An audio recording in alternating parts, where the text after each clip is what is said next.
जय श्री कृष्णा। आपका स्वागत है आपके चैनल डिवाइन टेकी पर। मैं हूं सौरभ और जैसा मैंने कहा था कि हम गीता पर व्याख्यान की एक नई श्रृंखला का आरंभ करेंगे, लेकिन गीता से भी पहले मैं महाभारत की बात करूंगा, क्योंकि यदि महाभारत न होता तो शायद आज हम सब गीता के परम ज्ञान से विमुख होते। महाभारत के बारे में कहा जाता है कि जो यहाँ है वह आपको संसार में कहीं न कहीं अवश्य मिल जाएगा, लेकिन जो यहाँ नहीं है वह संसार में आपको कहीं भी नहीं मिलेगा। महाभारत हमारी सनातन संस्कृति की वह कथा है जिसे पश्चिमी विद्वान और वामपंथी विचारक मात्र एक नाटकीय महाकाव्य बताते हैं। उनके अनुसार महाभारत मात्र एक कपोल कल्पना है। मित्रों, सत्य इससे कहीं परे है। महाभारत कोई कल्पना नहीं है। इसके पात्र पांडव, कौरव, श्री कृष्ण आदि किसी नाटककार की रचना नहीं है, अपितु यह वह सत्य है जिसका अनुभव प्रत्येक सनातन धर्मावलंबी अपने अंतःकरण में करता है। कथा में आए हुए स्थान और आधुनिक शोधों से यह स्पष्ट हो जाता है। इसे कपोल कल्पना बताने वाले लोग किस तरह से आम जनमानस के इतिहास बोध को विकृत करते आए हैं, ऐसे लोगों को आज मैं सावधान कर देना चाहता हूं कि बंद करें यह पाखंडी प्रचार, क्योंकि यह तुम्हारे झूठ से काले हुए चेहरों की तरह नहीं है जिसे तुम कपड़ों से ढक सको। यह तो वह सूर्य है जिसे हर रात्र के बाद निकलना ही होता है, चाहे वह रात्र कितनी भी काली या लंबी क्यों न हो। अब बात करते हैं महाभारत ग्रंथ की, जिसे व्यास ऋषि ने लिखा है। वेदों का विभाजन एवं उन्हें लिखित स्वरूप प्रदान करने के कारण व्यास को वेदव्यास भी कहा जाता है। महाभारत में कुल 18 पर्व हैं और 1 लाख श्लोक। इसलिए यह ग्रंथ वर्तमान में मानव रचित किसी भी ग्रंथ से कहीं अधिक बड़ा है। इसकी विशालता के कारण ही इसे 5वां वेद भी कहा जाता है। ऋषि वेदव्यास की प्रासंगिकता मात्र इसमें नहीं है कि उन्होंने महाभारत जैसे विशाल एवं महान ग्रंथ को लिखा, अपितु उस तथ्य में भी है जिसे सामान्यतया लोग अनावश्यक मानकर उपेक्षित कर देते हैं, और वह यह है कि व्यास ही महाभारत के 2 मुख्य पात्रों धृतराष्ट्र और पांडु के पैतृक मूल हैं, अर्थात पिता हैं, जिसका अर्थ यह है कि स्वयं अर्जुन वेदव्यास के पोते हैं। आइए अब महाभारत के समय के बारे में चर्चा कर लें। क्योंकि इस तथ्य को लेकर विद्वानों में सहमति नहीं बन पाई है, तथापि इसका काल 6000 ईसा पूर्व से लेकर 500 ईसा पूर्व तक माना जाता है। कुछ गणनाएं इसे 3137 ईसा पूर्व तक मानती हैं। लेकिन महाभारत या गीता का महत्व इससे स्थापित नहीं होता कि ये कितनी पुरानी है। इसका महत्व तो इस बात में है कि ये आज भी उतनी ही प्रासंगिक है जितनी हजारों वर्ष पूर्व थी, जिसका सीधा सा अर्थ यह है कि हजारों वर्षों के क्रमागत उन्नति अर्थात इवोल्यूशन के बाद भी मानव स्वभाव, उसके व्यवहार एवं उसकी समस्याओं में लेश मात्र भी परिवर्तन नहीं आया है। और अब हम गीता पर थोड़ी चर्चा करते हैं। इसे हम 2 भागों में समझेंगे। गीता क्या है और गीता क्यों। तो आइए देखते हैं गीता क्या है। गीता अर्थात भगवत गीता, अर्थात ईश्वर का गीत, वह गीत जिसे ईश्वर ने स्वयं गाया या कहा। गीता महाभारत के 18 पर्वों में से एक भीष्म पर्व का एक छोटा सा भाग है। ध्यान देने की बात यह है कि महाभारत में 18 पर्व हैं, तो गीता में 18 अध्याय एवं महाभारत का युद्ध भी 18 दिनों तक चला। साथ ही साथ दोनों पक्षों को मिलाकर कुल 18 अक्षौहिणी सेना ने इस महायुद्ध में भाग लिया, जिसमें 11 अक्षौहिणी सेना कौरवों की ओर से और 7 अक्षौहिणी सेना पांडवों की ओर से थी। एक अक्षौहिणी सेना में कितने रथ, हाथी, घोड़े तथा पैदल होते हैं, आइए इसे भी देखते हैं। एक रथ, एक हाथी, 5 पैदल सैनिक और 3 घोड़ों को मिलाकर एक पत्ती बनती है। पत्ती की 3 गुनी संख्या को सेनामुख कहते हैं। 3 सेनामुख मिलाकर एक गुल्म बनाते हैं। 3 गुल्मों का एक गण, 3 गणों की एक वाहिनी और 3 वाहिनियां मिलाकर एक पृतना बनती है। 3 पृतना की एक चमू, 3 चमू की एक अनिकिनी और 10 अनिकिनी मिलकर एक अक्षौहिणी सेना बनती है। इस प्रकार एक अक्षौहिणी सेना में 21,870 रथ, इसी प्रकार 21,870 हाथी, 65,610 घोड़े तथा 1,09,350 पैदल सैनिक होते हैं। यद्यपि गीता चारों वेदों, 108 उपनिषदों एवं हिंदू दर्शन के 6 शास्त्रों से भी बहुत छोटी है, तथापि गीता को इन सभी का सार तत्व माना जाता है। 700 श्लोकों वाली गीता को एक उपनिषद ही माना जाता है। आइए अब देखते हैं कि गीता की आवश्यकता क्यों है। श्रीमद् भगवद गीता को ही नहीं अपितु उसके प्रत्येक अध्याय को भी उपनिषद की संज्ञा दी गई है। इन अध्यायों को उपनिषद कहने का कारण यह है कि इनमें उपनिषद के ही विषय का ही प्रतिपादन किया गया है। इनके लक्ष्यार्थ को ऐसे पाठकगण नहीं समझ सकते जो बिना किसी पूर्व तैयारी के इनका अध्ययन करें।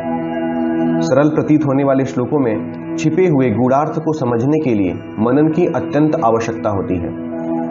उपनिषद विद्या के समान यहाँ भी गीता के श्लोकों में निहित परमार्थ नीति को पाने के लिए एक कृपालु एवं योग्य गुरु की आवश्यकता है।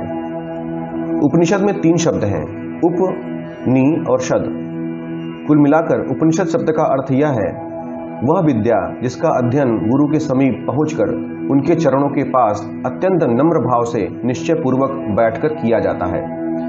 विश्व के सभी धार्मिक शास्त्र ग्रंथों का एक ही विषय है। ये सभी हमको यह शिक्षा देते हैं कि इस नित्य परिवर्तनशील जगत के पीछे एक अविनाशी परमार्थिक सत्य है जो इस जगत का मूल स्वरूप है। इस अद्वैत सत्य को हिंदू धर्म ग्रंथों में ब्रह्म कहा गया है। इसलिए ब्रह्म का ज्ञान तथा उसके अनुभव के लिए साधनों का उपदेश देने वाली विद्या को ब्रह्म विद्या कहा जाता है। पाश्चात्य दर्शन के विपरीत आर्य लोगों को कोई भी दर्शन तभी स्वीकार होता था जब कोई दार्शनिक ऐसे साधनों का भी निरूपण करता था जिनके द्वारा प्रत्येक साधक उस दर्शन के लक्ष्य तक पहुंच सके। इस प्रकार हिंदू दर्शन शास्त्र के 2 भाग हैं, तत्वज्ञान और योग शास्त्र। इसके दूसरे भाग में अभ्यसनीय साधनों का वर्णन किया गया है। योग शब्द युज धातु से बना है जिसका अर्थ है जोड़ना। तो स्वयं को वर्तमान की स्थिति से ऊंचा उठाकर किसी श्रेष्ठ एवं पूर्ण आदर्श को प्राप्त करने के लिए साधक जो भी प्रयत्न करता है उसे योग कहते हैं और इस विज्ञान को योग शास्त्र। संकल्प वाक्य में गीता को योग शास्त्र कहा जाता है। इसलिए इससे हम उन साधनों के ज्ञान की अपेक्षा रखते हैं जिनके द्वारा परमार्थ सत्य का साक्षात अनुभव प्राप्त किया जा सके। अत्यंत सूक्ष्म एवं शास्त्रीय होने के कारण तत्वज्ञान और योग शास्त्र में संसार के सामान्य जनों का विशेष आकर्षण एवं रुचि नहीं होती। इसमें प्रतिपादित ज्ञान किसी दृश्य पदार्थ का नहीं है। एक गणितज्ञ के अतिरिक्त अन्य सामान्य जनों को गणित विषय शुष्क और नीरस प्रतीत होता है और गणित के ज्ञान की व्यवहारिक जीवन में अत्यधिक आवश्यकता भी नहीं होती। परंतु धर्म का प्रयोजन संसार दुख की निवृत्ति होने के कारण सभी लोगों की इसकी आवश्यकता है। अतः तत्व ज्ञान के कठिन विषय को सरल और आकर्षक ढंग से सामान्य जनों के सम्मुख प्रस्तुत करने का प्रयत्न सभी आचार्यों ने किया। गुरु के मुख से उपदेश प्राप्त करने की विधि का उन्होंने सफल प्रयोग किया, क्योंकि एक सुपरिचित गुरु के शब्द भी हमें सुपरिचित मालूम पड़ने लगते हैं। तत्व ज्ञान का प्राथमिक शिक्षण देने वाले ग्रंथ हैं स्मृति ग्रंथ, जैसे मनुस्मृति, गौतम स्मृति, याज्ञवल्क्य स्मृति आदि। ये ग्रंथ सरलता पूर्वक समझ में आ सकते हैं। उपनिषदों में हमें गुरु और शिष्य का वर्णन मिलता है, किंतु वह अधिक विस्तार में नहीं है। गीता में हमें इसका संपूर्ण चित्र मिलता है। गीता की पार्श्वभूमि में युद्ध की उत्तेजक स्थिति के बीच औपनिषदीय पुरातन सत्य की एक बार पुनः उद्घोषणा की गई है। यहाँ इस ज्ञान का उपदेश स्वयं भगवान श्री कृष्ण अपने परम मित्र अर्जुन को ऐसी संघर्षपूर्ण स्थिति के संदर्भ में दे रहे हैं जहां वह पूर्णतया मानसिक संतुलन को खोकर विषाद की अवस्था को प्राप्त होता है। इसलिए गीता से हम ऐसे उपदेश और मार्गदर्शन की अपेक्षा रख सकते हैं जो अत्यंत सहानुभूति पूर्वक किया गया हो। उपनिषद के ऋषियों का संबंध सामान्य जनों से इतना अधिक नहीं था कि वे उनकी दुर्बलताओं को पूर्णतया समझ सकें। गीता की यह विशेषता संकल्प वाक्य में यह कहकर बताई गई है कि यह स्वयं भगवान के द्वारा एक मर्त्य पुरुष अर्थात मरणशील पुरुष को दिया गया उपदेश है। मित्रों, गीता की आवश्यकता इसलिए भी है कि जीवन की कठिन एवं चुनौतीपूर्ण स्थितियों में जब हम कायरता दिखाकर भागने लग जाते हैं, तब गीता ही हमें साहस और संघर्ष का रसायन पिलाकर हमारी मरी हुई कोशिकाओं में वीरता का प्राण फूंकती है। वर्तमान में कई ऐसे युवा हैं जिन्हें सेकुलर बनने के कीड़े ने काट काट कर घायल कर दिया है और इस अवस्था में उनकी बुद्धि अपनी धार खो चुकी है। उन सभी के लिए यह जान लेना आवश्यक है कि एकमात्र धर्म ही है जिसके होने से उनका होना भी कुछ महत्व रखता है। मुझे विश्वास है कि मेरी यह बात बहुत से छद्म सनातनियों को बुरी लगेगी और हो सकता है कि उनके शरीर में विष व्याप्त हो जाए, तो मैं चाहूँगा कि ऐसे में उनका स्वयं के शरीर को छोड़ देना ही उचित होगा, क्योंकि आने वाले अंकों में मेरी बातें और अधिक विस्मयी हो सकती हैं। कुछ सेक्युलर यानी धर्मनिरपेक्ष लोग ऐसा कहते हैं कि मानवता ही सबसे बड़ा धर्म है। अरे तो हमने कब मना किया है कि मानवता सबसे बड़ा धर्म नहीं है? हमने यह बात सबसे पहले कही, वसुधैव कुटुंबकम, इसकी उदाहरणा हम ही ने सबसे पहले दी। और मात्र मानो ही क्यों, हम ही ने इस धरती को सबसे पहले माँ कहा। माता भूमि ही पुत्रोहम पृथिव्या। हम सनातनी लोग ही वे लोग हैं जिन्होंने पेड़ पौधों की पूजा की, नदियों को माँ के समान दर्जा दिया, और इसलिए हम ही ने सर्वप्रथम प्रकृति प्रेमी होने का उदाहरण प्रस्तुत किया है। मुझे यह पूर्ण विश्वास है कि यदि जो धरती के सभी मानव सनातन धर्म पालन करने वाले होते तो आज मानवता के सामने इतना बड़ा संकट उत्पन्न ही नहीं होता। मेरा विश्वास है कि गीता की इस महान अस्त्र द्वारा इस श्रृंखला में हम अपनी कायरता और भ्रांति को दूर कर पाएंगे। सभी विद्वानों से मेरा आग्रह है कि मेरी गलतियों को कमेंट बॉक्स में मुझे सुझाएं, जिससे इस श्रृंखला को और अधिक प्रामाणिक और रुचिपूर्ण किया जा सके।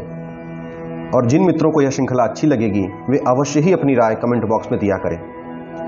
चूंकि यह गीता परम गूढ़ शास्त्र है, इसकी व्याख्या महान ऋषियों ने भी बड़ी कठिनाई से की है, अतः इस श्रृंखला को मैं प्रतिदिन नहीं चला सकता।